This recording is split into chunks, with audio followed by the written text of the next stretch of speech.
যুক্তরাষ্ট্রের president Donald Trump ন্যাটোর মাধ্যমে চীনের ওপর ৫০ থেকে ১০০% শুল্ক আরোপের প্রস্তাব দিলে বেইজিং পাল্টা প্রতিক্রিয়া জানিয়েছে। শনিবার স্লোভেনিয়ায় এক সংবাদ সম্মেলনে চীনের পররাষ্ট্রমন্ত্রী ওয়াং ই বলেন, যুদ্ধ কোনো সমস্যার সমাধান নয়, বরং নিষেধাজ্ঞা পরিস্থিতিকে আরও জটিল করে তোলে।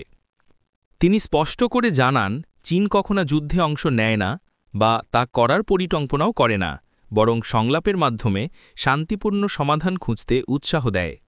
ওয়াং ই আরও বলেন, ইউরোপ ও চীনের মধ্যে প্রতিদ্বন্দ্বিতা নয়, বন্ধুত্ব সহযোগিতা থাকা উচিত এবং বহুপাক্ষিক সহযোগিতা জোরদার করার আহ্বান জানান।